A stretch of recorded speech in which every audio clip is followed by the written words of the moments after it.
você define ela pela limitação. Se a pessoa tem uma deficiência auditiva, você define essa pessoa pela limitação auditiva. Se a pessoa tem uma limitação visual, uma deficiência visual, você define essa pessoa pela limitação visual dela. Olha isso. Você encontra alguém que é portador de um transtorno mental e você define essa pessoa pelo transtorno dela. Você fala, o deprimido, o esquizofrênico. Não. Ele é portador de uma esquizofrenia. Ele é portador de uma depressão, mas ele não é a depressão. Ele não é a esquizofrenia. Ele é muito mais do que isso. Mas nós definimos as pessoas pelas suas limitações.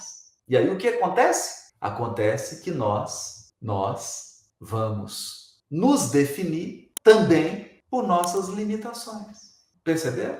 Nós também vamos nos definir pelas nossas limitações. E isso faz com que a gente comece a negar, a gente comece a não querer enxergar nossas imperfeições, nossas fragilidades, nossas limitações, com medo de sermos definidos. Ou pior, alguém nos define, alguém nos rotula de acordo com as nossas limitações e a gente dá a essas pessoas um poder que elas não têm. Um poder de determinar a nossa autoestima, um poder de determinar quem nós somos. E eu crio uma dependência da opinião do outro. Eu crio uma dependência do julgamento do outro. Eu crio uma dependência da avaliação do outro. Então, se o outro não me avaliar bem, eu não fico bem. Perceberam? Então, o que nós queremos refletir? Você não pode ser definido pelas suas limitações. Né? E eu vou contar uma história aqui, algumas historinhas simples.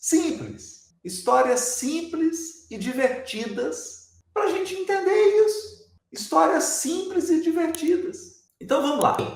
Eu sempre conto isso. Quando eu tinha a idade de 10, 11 anos, eu morava com a minha mãe e na rua lá ao lado, os colegas lá de rua, os vizinhos, jogavam bola.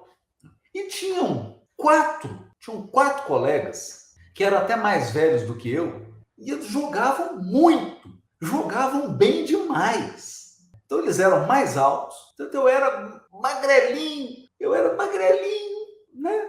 Usava o óculosinho, mais baixo, não tinha corpo, não era alto. E eles eram altos, mais fortes. Já estavam com 14, 15 anos, eu com 11. Né? E eles jogavam muito. E aí não me escolhiam para jogar. Eu era o pior. Era ruim de bola, perna de pau.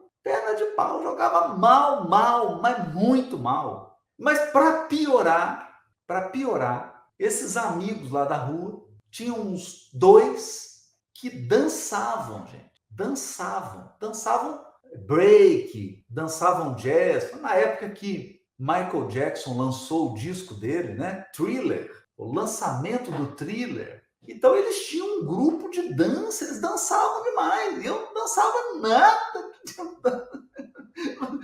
Ruim de bola e ruim de dança. Inteligência corporal não era meu forte. Uma limitação, uma clara limitação. Aí o que aconteceu comigo? O que acontece com todo adolescente? Você tem um golpe na sua autoestima e você começa a se enxergar como a pior criatura do mundo, né? Porque eles eram mais altos, mais fortes, mais bonitos, jogavam bola, dançavam.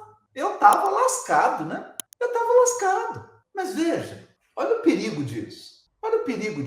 Vocês acham, hoje, eu olhando para trás, para quando eu tinha 11 anos de idade, essa questão de eu jogar bola mal, muito mal, o fato de eu não ter inteligência corporal, isso poderia me definir? Claro que não, porque essas eram minhas limitações. Esses não eram os meus dons, as minhas habilidades. Minhas habilidades, meus dons eram outros. Só que eu estava olhando para o lado errado. Então, é importante reconhecer a limitação? É